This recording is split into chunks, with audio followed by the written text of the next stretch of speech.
So hello guys, I hope आप सब अच्छे होंगे। आज हमारे साथ में दिशन भाई। आप सबको पता ही होगा दिशन भाई क्रिप्टो मार्केट के रिलेटेड बहुत ही बढ़िया तरीके से अपडेट्स वगैरह आपके साथ शेयर करते रहते हैं।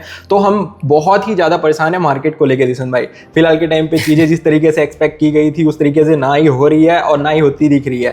तो अभी के टाइम पे जैसे कि आप सबको पता ही है कि हम बैंगलोर आ रखे हैं, IBW चल रहा था, इंडिया ब्लॉकचेन वीक, और यहाँ पर हमने बहुत सारे लोगों से मिले हम, है ना। बहुत सारे लोगों से हमें बहुत सारी चीज़ें पता चली है। तो उस बेसिस पे भी एंड डेफिनेटली अभी के टाइम पे आपको क्या लग रहा है मार्केट को लेके कि मार्केट का क्या नेक्स्ट मूव हो सकता है। जैसे कि रेट कट भी होने हैं, है ना। तो इसमें भी कितने चांसेस है, सितंबर वाला सीन तो नहीं हो जाएगा क्योंकि एक्साइटमेंट इतनी ज़्यादा थी कि यार भाई अच्छा खासा होगा और फिर उसके बाद मार्केट बूम कर जाएगा, लेकिन कुछ ऐसा हुआ नहीं। अक्टूबर का मंथ जो कि सबसे बुलिश मंथ होता है, उस मंथ के अंदर में भी हमें जो कि मार्केट नेगेटिव में क्लोज होता हुआ देखने मिला। तो मेरा बस यहाँ पर से जितनी भी हमारी ऑडियंस है उनके लिए क्वेश्चन ये है कि आपको क्या लगता है न्यूज बेसिस पे, है ना, कि मार्केट के अंदर में क्या नेक्स्ट मूव हो सकता है और रेट कट किस तरीके से होते हुए हमें देखने को मिल सकते हैं। तो प्लीज़ आप इसके बारे में थोड़ा क्लियरिटी दो। जैसे कि हम अक्सर बात करते हैं कि दो एस्पेक्ट होते हैं हमेशा किसी मार्केट को लेके। पहला होता है टेक्निकल, दूसरा होता है फंडामेंटल। ठीक है। और टेक्निकल वाइज मैं कई बार बोल चुका हूँ कि हम लोग थोड़े से वीक होते हुए दिख रहे हैं क्योंकि उस तरीके से चीज़ें काम नहीं करी जिस तरीके से करनी चाहिए थी। लेकिन मेरे को अब ये भी लगता है कि क्रिप्टो में ना टेक्निकल से ज़्यादा फंडामेंटल कहीं ना कहीं मायने रखने लगा है जब से ट्रम्प आया है मार्केट में। फैक्ट है। क्योंकि तुमने देखा होगा जितनी सारी नई पॉलिसीज़ आई हैं, जितना अडॉप्शन बढ़ा है, जितनी इंस्टीट्यूट्स की इन्वॉल्वमेंट आई है उसके आने से, ये सब पहले कभी नहीं थी। मतलब ऑल्दो हम ये बात करते हैं कि ट्रम्प के आने से हमें थोड़ा नुकसान हुआ है ऑल्ट्स में, लेकिन ये भी सच है कि ट्रम्प नहीं आता तो BTC का इतना अडॉप्शन कभी नहीं होता। बिल्कुल। और ये अमेरिका लेवल पे नहीं है, ये दुनिया की लेवल पे है। उसने जितना अडॉप्शन करवा दिया ना, ये समझ लो कि अमर करवा दिया उसने इस चीज़ को। अब कहानी है कि फंडामेंटली अगर तुम देखते हो तो बहुत सारे ऐसे एस्पेक्ट हैं। एक दिन मैंने कॉइन क्लास पे दिखाया था कि ये 30 पैरामीटर हैं जो ये बताते हैं आपको कि आप बियर रन में हो या बुल रन में हो। बिल्कुल। उनमें से एक भी पैरामीटर अभी तक हिट नहीं हुआ और जो ये बोलता हो कि भाई हम बियर रन में आ गए हैं। तो फंडामेंटली इसके अलावा ये एक छोटा सा एस्पेक्ट था। अगर तुम यूजुअली देखोगे, आज भी अपन ने कवर किया था कि भाई कनाडा की जो बैंक है, सेंट्रल बैंक, उन्होंने लगभग $300 मिलियन के BTC खरीदे हैं। बिल्कुल। जो तुम्हारी स्विस बैंक है सेंट्रल, उन्होंने भी आज लगभग $275 मिलियन के BTC खरीदे हैं। ठीक है। माइक्रो स्ट्रेटेजी हो गया, बाकी के इंस्टीट्यूट्स हो गए, ऑल दे आर बाइंग। लेकिन ठीक है, कभी तुम्हें आउटफ्लो दिखता है, कभी तुम्हें इनफ्लो दिखता है, लेकिन बैंकिंग सिस्टम का आना ये थोड़ा सा डिफरेंट है। Although they are not directly buying Bitcoin, वो माइक्रो स्ट्रेटेजी के शेयर्स खरीद रहे हैं। हाँ। लेकिन उसका रीजन मैंने आपको पहले भी बोला है कि ये बैंक ही हैं जिन्होंने सबसे ज्यादा BTC को क्रिटिसाइज किया था एक टाइम पे। बिल्कुल। कि भाई ये तो ये है, ये पॉन्जी है।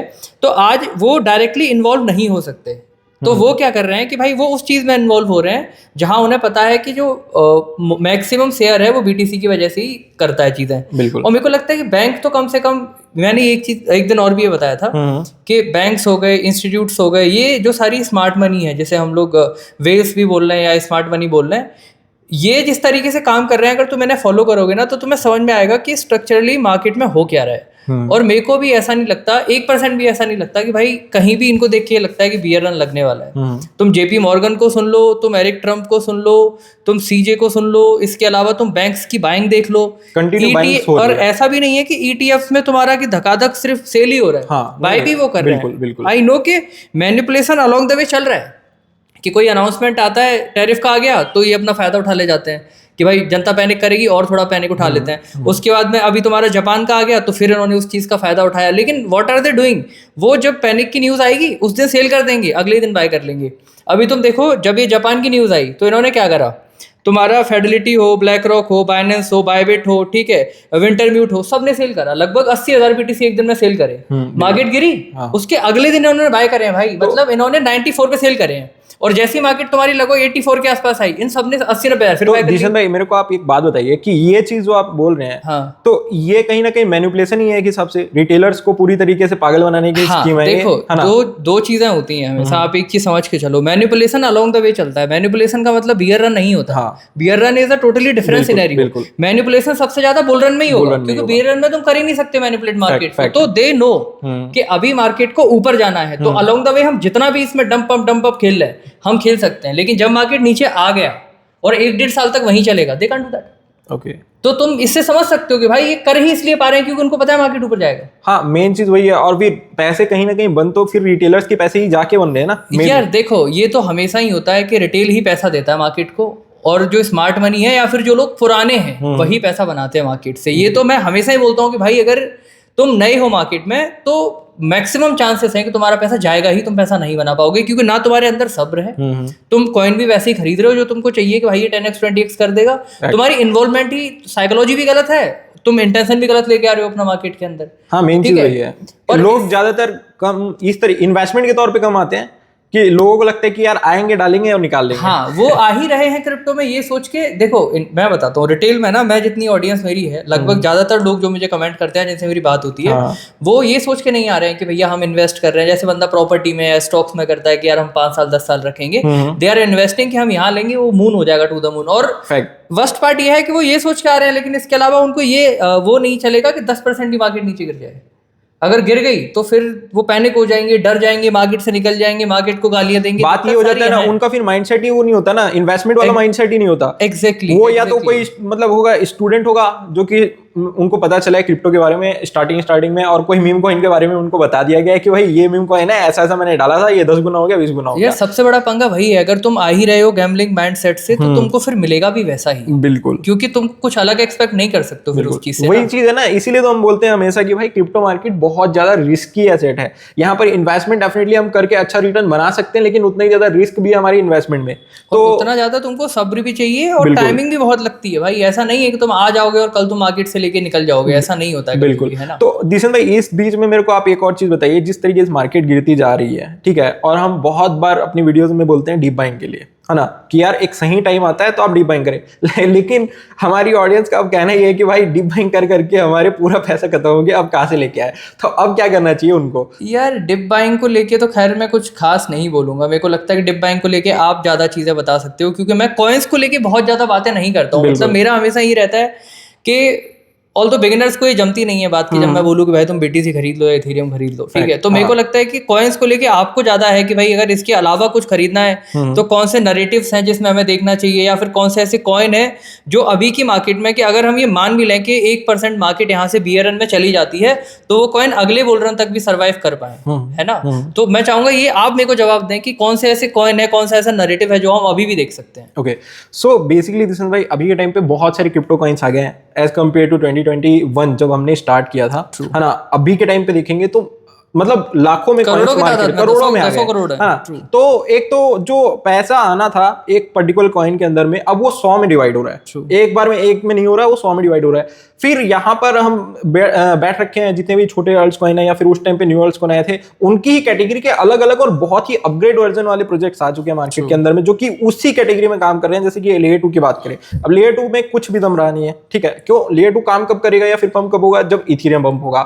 इथेरियम अभी पंप नहीं हो रहा है, जिस तरीके से बाइंग हो रही है। हालांकि टॉमली बहुत ज्यादा उसकी क्रेजी प्रिडिक्शन दे रहा है, लेकिन ऐसा नहीं है कि उसके अंदर हमें एकदम क्रेजी पंप देखने को मिल रहा है। जब तक जो कि इथेरियम नहीं पंप होगा तो लेयर 2 पंप नहीं होगा, और लेयर 2 के अलावा भी जितने अल्ट्स वो इथेरियम के भरोसे ही है। सही बात। तो मेरे हिसाब से फिलहाल के टाइम पे अगर कोई सोच रहा है डिप बाइंग के लिए या फिर अपने वॉच लिस्ट के अंदर ऐड करने का, या फिर न्यू कोई मार्केट के अंदर आया, तो मैं उसको ये रिकमेंड नहीं करूंगा कि आप एक कॉइन है जो पर्टिकुलरली 95% डाउन चल रहा है आप उसको उठा लो, बल्कि मैं उसको यही बोलूंगा कि भाई फंडामेंटली जो स्ट्रांग है, जिसके अंदर जेन्युइनली काम चल रहा है, वो गवर्नमेंट के साथ में भी मिलकर काम कर रहे हैं, वो पर्टिकुलरली जो कि अपना इंडिविजुअल भी काम कर रहे हैं, तो उस कॉइन के तरफ हमें जाना चाहिए फिलहाल के टाइम पे। बिटकॉइन और इथेरियम को छोड़ के अगर आप जाना चाहते हो, जैसे कि सोलाना हो गया, दी बेस्ट ब्लॉकचेन है वो आज के डेट में, ठीक है, और सोलाना बहुत ही बढ़िया तरीके से वर्क कर रहा है। इसके बाद में अभी के टाइम पे मेरे हिसाब से जो मेरा फेवरेट है चैनलिंक, आपका भी फेवरेट ही है वो, है ना।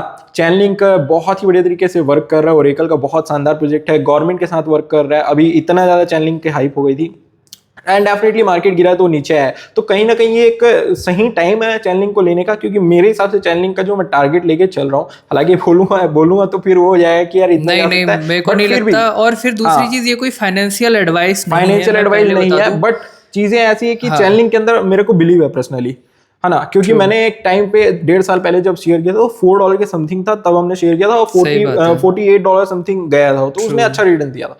तो चैन लिंक हो गया, नियर प्रोटोकॉल हो गया, नियर प्रोटोकॉल भी बहुत ही बड़े तरीके से काम कर रही है एआई सेक्टर के अंदर। एआई सेक्टर अभी एआई नैरेटिव और आरडब्ल्यू नैरेटिव ही जो कि है मेरे हिसाब से जो इस बुल रन के किंग हो सकता है, अगर मार्केट सही हो जाता है और सही तरीके से पंप हो जाते हैं तो, है ना। देन उसके बाद में ऑन्डो फाइनेंस हो गया हमारा, उसके बाद आप इंजेक्टिव के ऊपर भी ध्यान दे सकते हैं। तो ये सब कुछ 4, 5, 10 कॉइन्स हैं जो कि बेस्ट हैं और बढ़िया तरीके से वर्क कर रहे हैं। एस्टर को भी आप देख सकते हो, क्योंकि देखो कहीं ना कहीं उसको जो कि सीजी है वो पंप कराएगा ही कराएगा, मतलब मार्केट मार्केट थोड़ा सा भी ठीक होगा सीधी फिर से ट्वीट आ जाएगा। तो ये बेस्ट टाइम है अभी के टाइम पे उसके अंदर अगर आप लेना चाहते हो। और ऐसा भी नहीं है कि वो कोई यूजलेस कॉइन है, जाहिर सी बात है फंडामेंटल्स हैं उसके और बहुत बड़ी तरीके से वर्क भी हो रहा है ना। खासकर ट्रम्प की बात करें तो वो तो फालतू था, तो उसका तो कोई सीन नहीं था।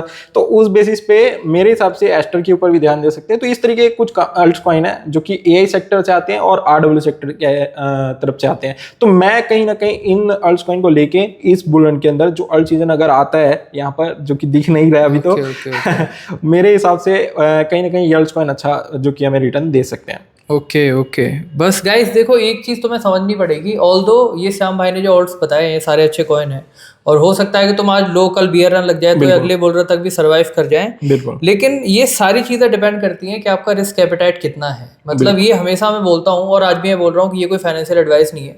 आप सिर्फ उतना ही पैसा और उसी पैसे को मार्केट में लगाओ जो अगर पूरी तरह से जीरो भी हो जाए तो तुम्हें कोई फर्क ना पड़े। हाँ। क्योंकि और अपनी ऑन रिसर्च करनी भी जरूरी है। अपनी ऑन रिसर्च तो करो ही करो तुम, लेकिन जो पैसा तुम मार्केट में लगा रहे हो, ट्रस्ट में ये क्रिप्टो है, तुम यहाँ से जब हाई रिटर्न एक्सपेक्ट करते हो तो ये भी तुम मान के चलो कि तुम्हारा पैसा जीरो होने में भी 5 मिनट नहीं लगेंगे यहाँ। बिल्कुल ठीक है, हम लोग रिस्क लेते हैं तभी ये सारी चीजें कर पा रहे हैं और हर वो बंदा।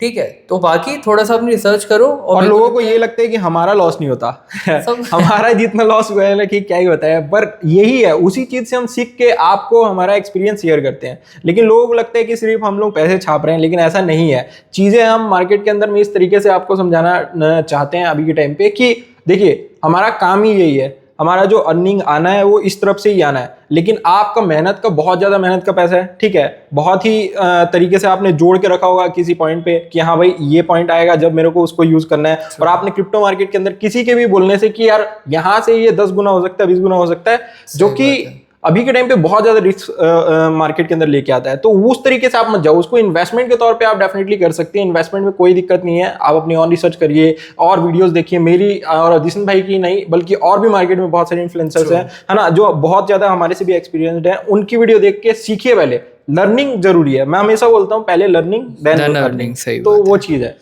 तो गाइस यही था। अगर वीडियो पसंद आई है तो चैनल सब्सक्राइब कर सकते हो दोनों भाइयों का। ठीक है, लाइक कर देना, कमेंट पर कर ही बताओ कि आपको क्या लगता है, कौन से कॉइन आपके दिमाग में है कि उनमें अगर इन्वेस्ट करा जाए तो अच्छा है। बिल्कुल ठीक है, बाकी कल मिलते हैं। Thank you guys.